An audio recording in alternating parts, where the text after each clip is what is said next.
Hi, I'm Andrew Grossman and this is In the Garden.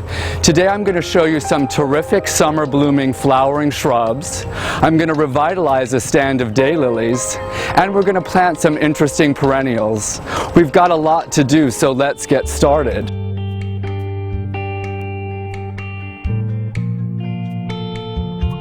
The first shrub I want to show you is right over here.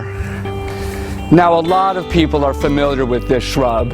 It's a rose of Sharon, or Hibiscus syriacus. Now, this one is interesting because it's got double blooms. So each flower has twice the ordinary number of petals, and it's trained as a tree, or a standard. Sometimes these standard trained hibiscus are hard to find, but they really make a terrific accent in the garden. Normally they're grown just as a shrub with a number of upward stems, but this one, if you look closely, is trained like a tree on a single trunk. Originally I had a pair of these, but during a particularly heavy windstorm a number of years ago, one of them split in half and I had to remove it. Now I take extra care to cut this tree quite hard every spring to keep the growth quite tight so that the branches are more upright and aren't as heavy. Rose of Sharon is one of the shrubs that you can prune very heavily in the spring. In fact, I could have cut this even lower than I did. So if you have one and it's getting out of bounds, don't hesitate to take your pruners in the spring and really give it a hard cut. So let's go over this way, and I'm going to show you a really great late blooming perennial.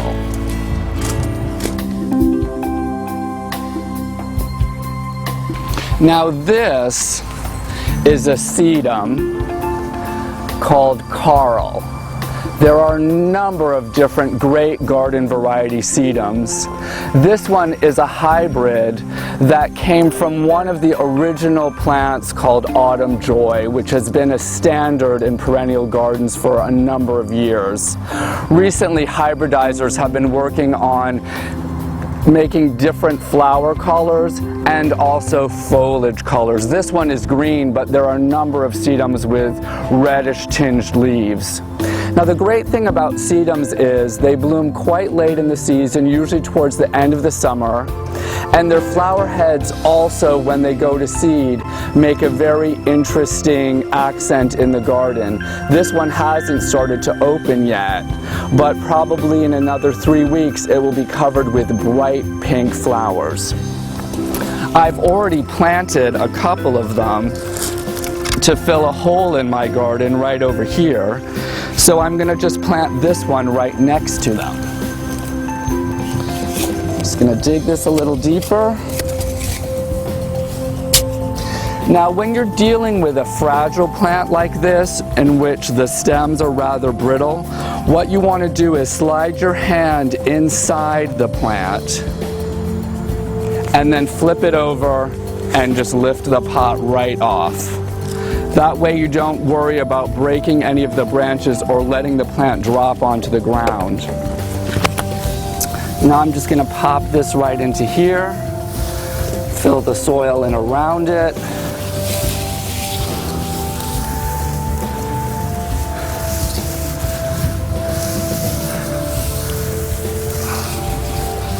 Just like that.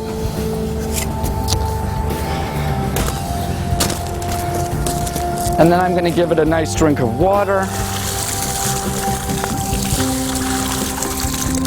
And in another 3 weeks or so, this little clump here will be bright pink flowers, which will look beautiful beneath these roses.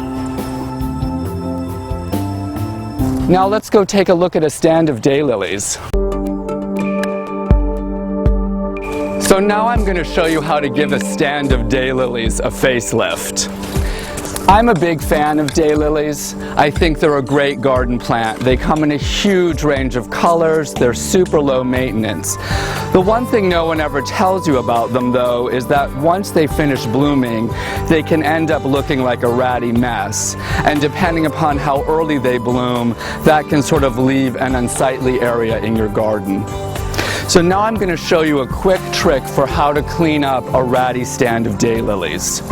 The first thing I'm going to do is take my hands almost like a comb, like a claw, and I'm just going to rake my hands up through this. See what's coming out of here? Is all these dead leaves.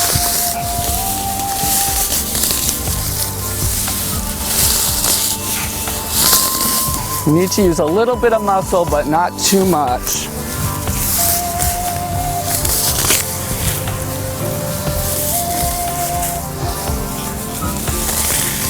And I'm pulling up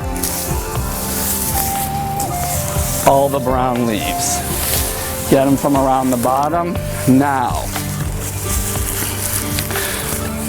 what you may not notice with your daylilies is that if you look closely, you can see that there's fresh growth coming up.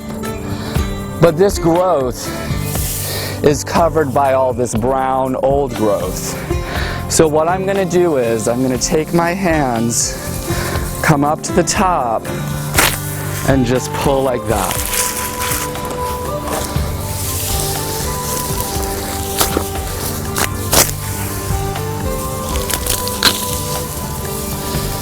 Okay. It may take a couple of times depending upon how big your clump is.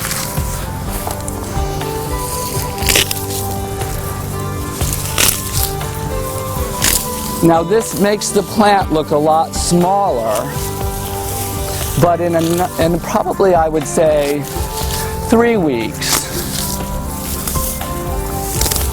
the new growth will have filled in again.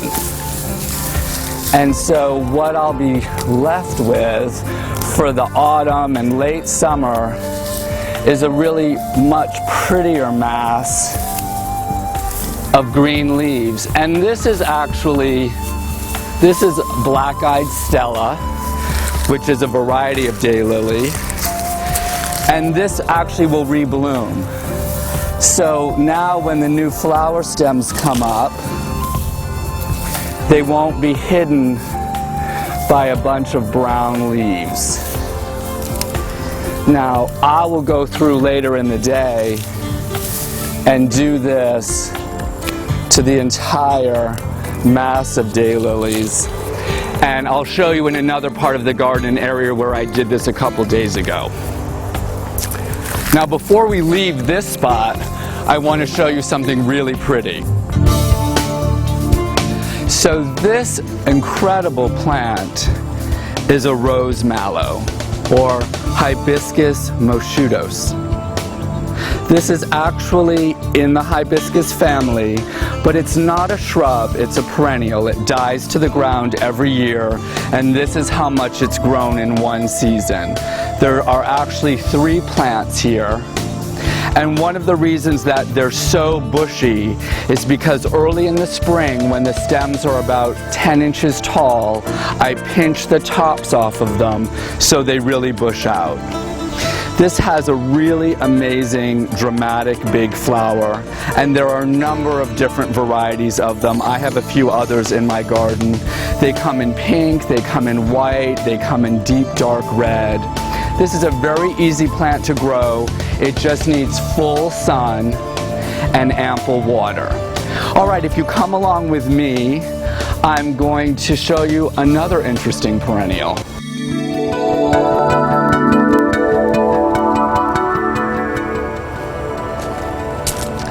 Here we are in my hot colored garden, and today I'm going to be planting this beautiful Eucharella stoplight.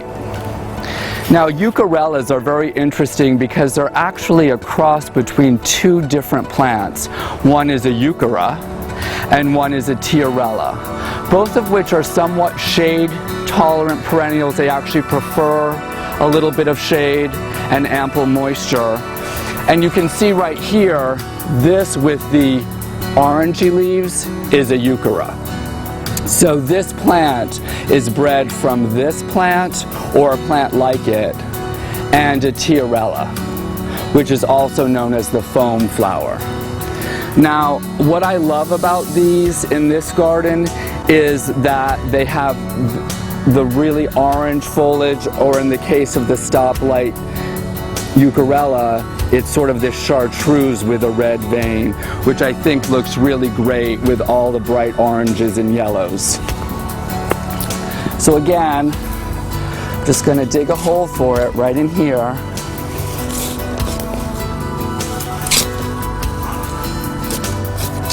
And I've already planted 3 others. And then using that same technique of sliding your hand into the plant, tip the pot over, and just lift it right off.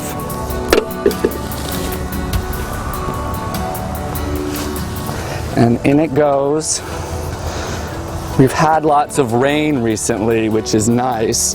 Well, for some plants it's nice, for some plants it's not as nice. But these actually like it quite a bit. And then just gonna get the dirt off of the surrounding plants. And now I'm just going to give it a nice drink of water to settle it in. Might as well give these a little too. And that ought to do quite well right there. Now a little further down in my hot colored garden, I'm going to plant something else. So let's come along this way.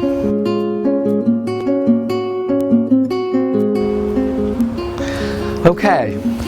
So now I'm standing in front of a clump of Helenium.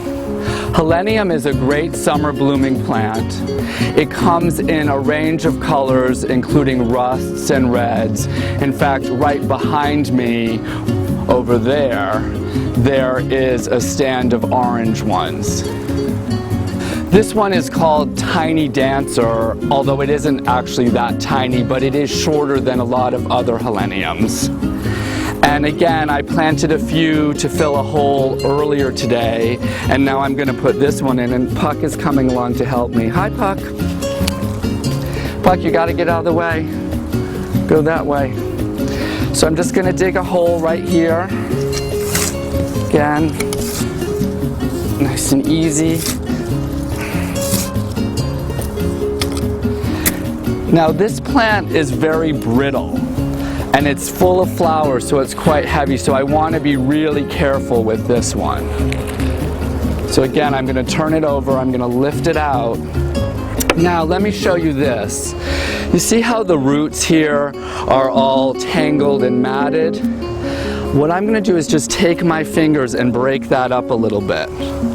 That will actually help the plant grow better once it gets in the ground, because its roots will spread out. Whenever you buy a plant and it's very root bound, you should scratch it up and try to loosen the mat a little bit. You don't want to break off too many of the roots, but you do want to loosen them up. So now I'm just going to, keeping it supported, drop this in the hole.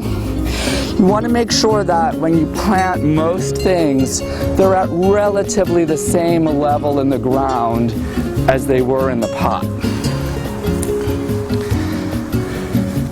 Then I'm going to fill in around it, trying not to break any of the branches, lifting up ones that got covered in the soil. Pack it down nicely. In there. And this is going to give me, you can see all the buds on it, this is going to give me color for at least another 6 weeks, which will be great. And as always, a nice drink of water.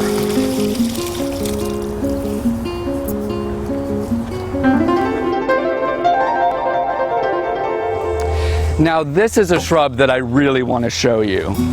This beautiful blue shrub is called vitex, or chaste tree.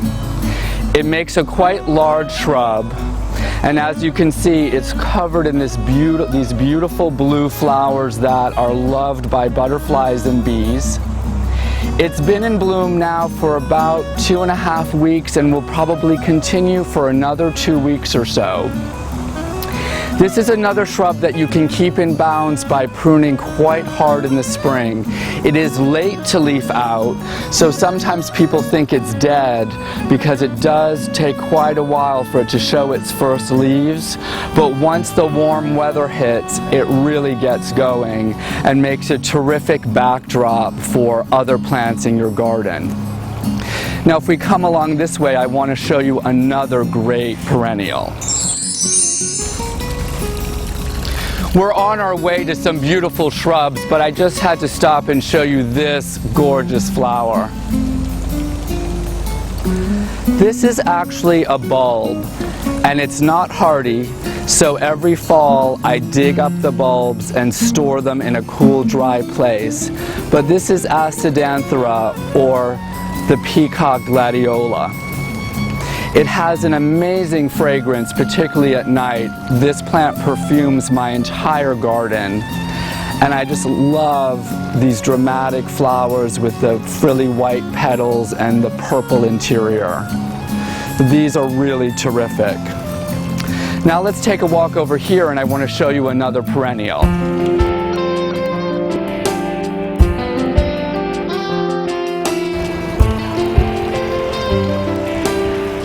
I recently dug out a whole stand of carex.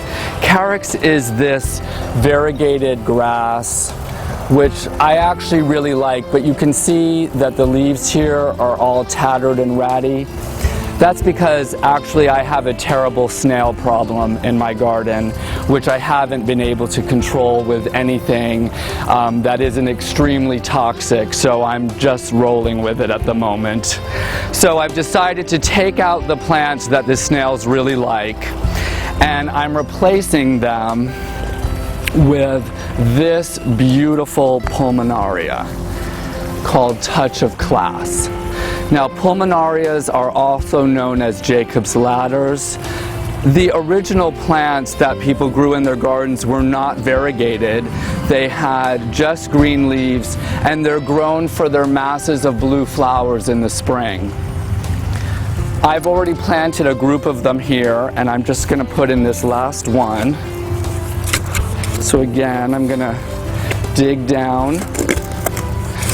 My soil is very loose, so I don't really need to dig a hole much larger than the plant itself. If your soil is poor or rocky, you will probably want to add compost and peat moss and dig it into the ground as you're planting. But I've already amended my soil and cover it with mulch and compost every fall, so I don't have to dig a really big hole.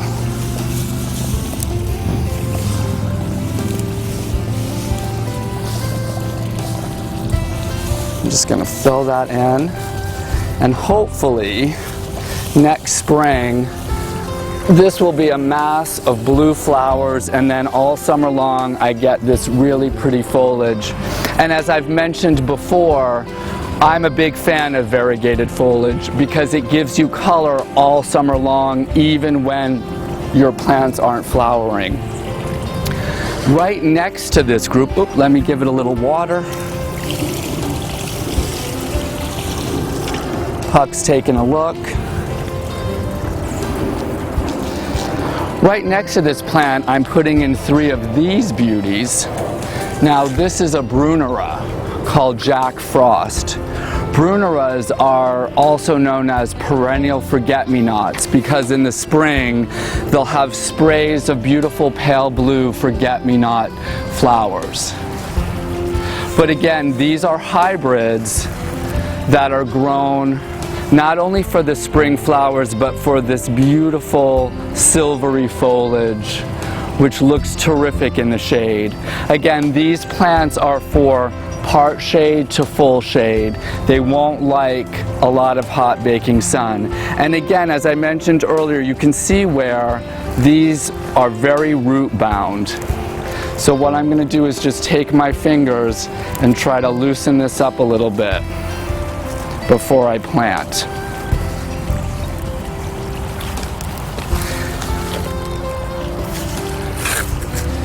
And then I'm going to dig the hole. You can see these are the leaves of the carex that I dug out the other day. I'm going to pop this in like that. I like to plant my perennials in large groups of usually 3 to 5. It isn't an issue of whether it's an odd or even number. It's just an issue of me wanting to make my plants grow together so they look like a nice healthy group as opposed to just a single plant. I always tell my clients that one of the biggest mistakes in gardening is planting one of these and one of those, which means just one of a number of different things as opposed to large quantities of just a few things. And we're going to give that some water. Okay. Now before we plant another perennial, I want to show you some more terrific summer blooming shrubs. Let's go over this way.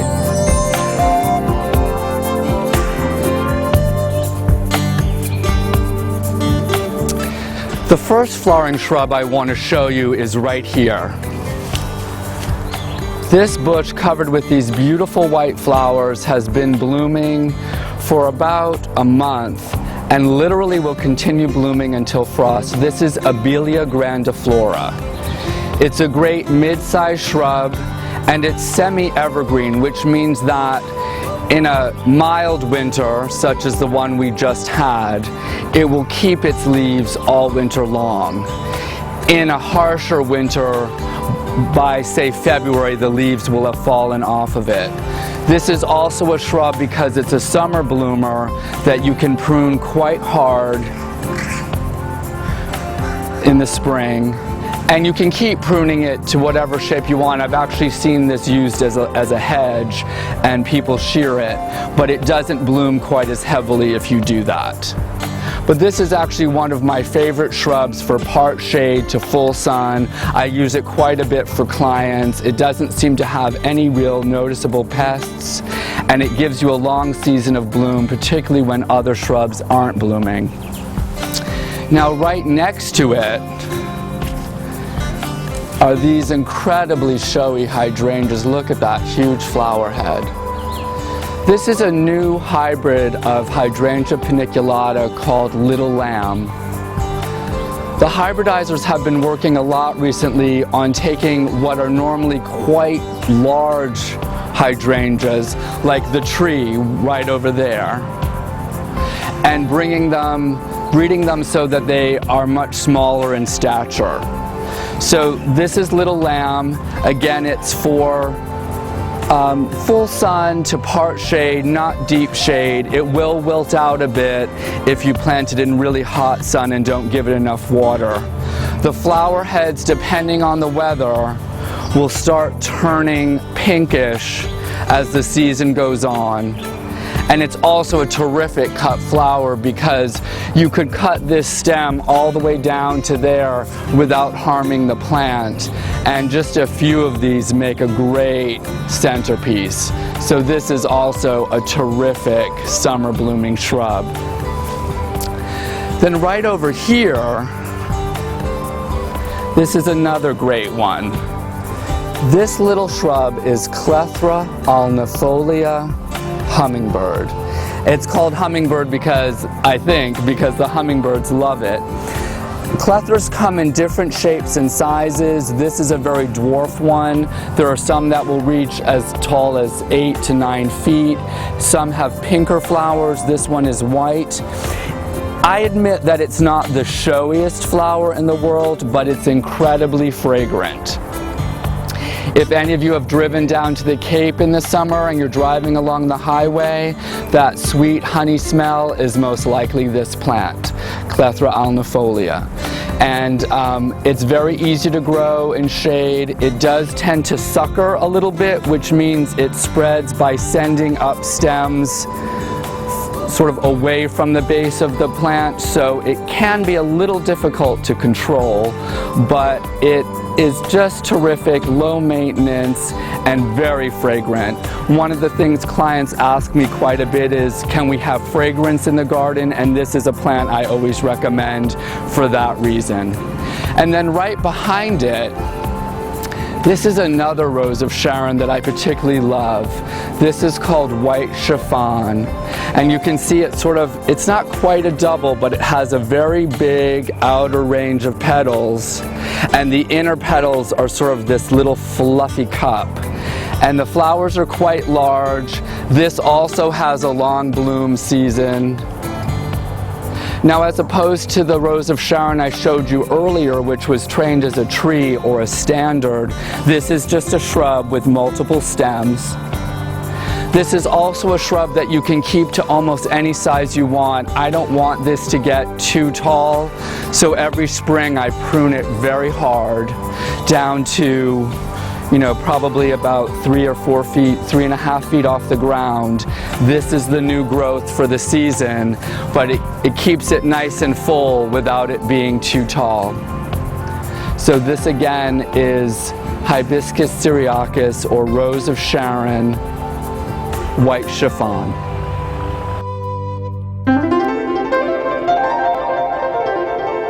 Earlier we were talking about the hydrangea little lamb. This is the same, this is hydrangea paniculata, but this is grandiflora. So you can see it almost, the flower head almost looks exactly the same. This one though is trained as a tree, or again as a standard, and it's quite tall. The bees love this plant. Tends to get a little bit tangled up sometimes. I prune this quite hard in the spring so that it doesn't get overly out of bounds. When I used to live in Vermont, there were trees of this hydrangea that were twice this big. And again, this makes a great cut flower. Once the weather starts to cool off, these will get a pinkish cast, and you can see all the honeybees flying around it. Bees love to pollinate this plant, and I have lots of honeybees in my garden, which I take as a sign that this is a healthy environment. Before we go, I wanted to show you this beautiful shrub rose. This is a drift rose, and it's drift rose coral. This is on its second flush of bloom. So earlier in the season, about a month or so ago, it was covered with flowers. It took a little rest. I deadheaded it and cut the dead flowers off of it, and now you can see it's covered with flowers again. The drift roses are terrific because they're very hardy. They're very disease resistant. You can see that where a lot of roses this time of year are, have brown on their leaves, have mildew and rust and all kinds of things. This rose's foliage is really clean, and they stay low. So that if you have a smaller garden or a place where a small rose would be of benefit, the drift roses are great. They come in a range of colors: pink, dark pink, this coral color, white. So if you're shopping for a very low maintenance, repeat blooming, hardy, disease resistant rose, the drift roses are a great one to look at. Well, now I'm standing in front of this beautiful clump of cleome. Cleome is a real old-fashioned cottage garden annual. It's super easy to grow. All it requires is full sun. It's even tolerant of drought. I actually was surprised that this group is all different colors. I don't normally plant mixes. I had bought this as a 6-pack of little plants that were all supposed to be pink, but obviously they were mislabeled. But actually, I like this combination, so I'm quite happy with it. I'm Andrew Grossman, and this is In the Garden. I hope to see you next time.